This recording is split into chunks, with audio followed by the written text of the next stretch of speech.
জাপানে কর্মসংস্থানের নতুন দ্বার উন্মোচন হওয়ায় বাংলাদেশি শিক্ষার্থী ও দক্ষ কর্মীদের কাজের জন্য প্রস্তুত করার লক্ষ্যে নারায়ণগঞ্জের সোনারগাঁও উপজেলার সাদিপুর ইউনিয়নের খিদিরপুর এলাকায় অত্যন্ত উৎসাহের সাথে হানাবি জাপানিজ ল্যাঙ্গুয়েজ সেন্টারের শুভ উদ্বোধন করা হয়েছে। এই কেন্দ্রটি চালু হওয়ার মাধ্যমে বাংলাদেশি শিক্ষার্থী ও কর্মীরা জাপানে কাজ করার ক্ষেত্রে ভাষাগত সক্ষমতা অর্জনের জন্য প্রশিক্ষণ নিতে পারবে, যা তাদের আন্তর্জাতিক চাকরি বাজারে প্রতিযোগিতায় টিকতে সাহায্য করবে। ২১শে অক্টোবর মঙ্গলবার হানাবি জাপানিজ ল্যাঙ্গুয়েজ সেন্টারের উদ্বোধন করেন আরাফাত রহমান কোকো স্মৃতি সংসদের সম্মানিত সভাপতি এবং এ প্রতিষ্ঠানের পরিচালক আলমগীর হোসেন।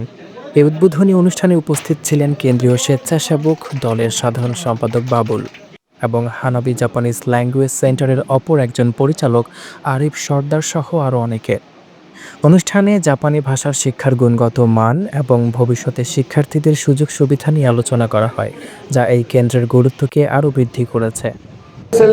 আমাদের ছেলেপেলেদের যদি 4 হইতে 8 মাস জাস্ট জাপানিজ ভাষার উপরে পড়াশোনা করাই, তারা কিন্তু একটা ডিগ্রি সমমানের অর্জন করে। তার কিন্তু জীবন কি বলে যে গড়ার জন্য যত রোগ লাগে সেই ইটা পেয়ে যাবে। তারপরে যখন যে এই যে জাপানিজরা আসবে, ইন্টারভিউ দেবে, ইন্টারভিউতে টিকবে, যখন সে জাপান যাবে, জাপান যাওয়ার পরে যদি আবার 3-4 বছর পরে একটা পরীক্ষা দেয়, এই স্কিল টেস্ট যেটা বলে, স্কিল টেস্ট দিলে দেখা গেছে আবার 7-8 বছর পরে যদি আরেকটা টেস্ট দেয়, সে সারা জীবন তার বউ বাচ্চা ফ্যামিলি সহ জাপানে থাকতে পারবে, যেটা ইউরোপে এখন সম্ভব না। আমরা যেগুলো ইউরোপ কল্পনা করি যে আমরা ইউরোপে গেলে বুঝি অনেক কিছু করতে পারবো, ইউরোপে কিন্তু এখন ভবিষ্যৎ নাই।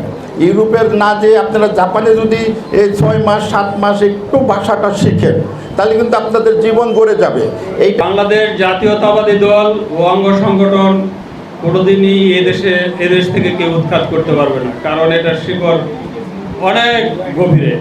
শহীদ রাষ্ট্রপতি জিয়াউর রহমান এই দল গঠন করেছেন, তিনি এই দলের জন্য এই দেশে রক্ত দিয়েছেন। তার এই রক্ত অনেক গভীরে, অনেক গভীরে, অনেক গভীরে।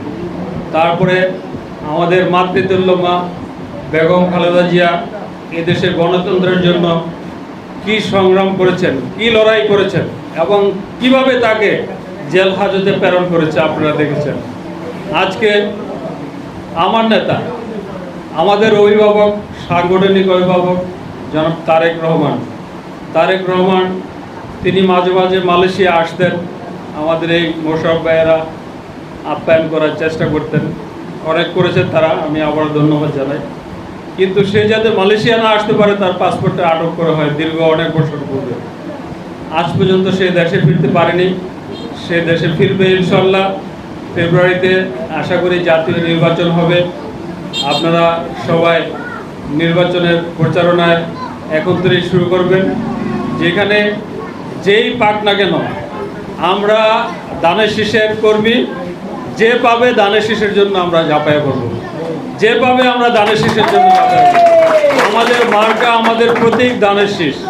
কে পেল কে না পেল, কারণ এখানে একটা বিষয়ে আমরা দীর্ঘদিন যাবত, আমরা যেহেতু কেন্দ্রে পলিটিক্স করি, আমরা দেখতেছি আমাদের কাছে অনেকেই জানতে চান, এখানে আসির পর অনেকে জানতে চাইছেন যে আমাদের আসলে কে পাবে।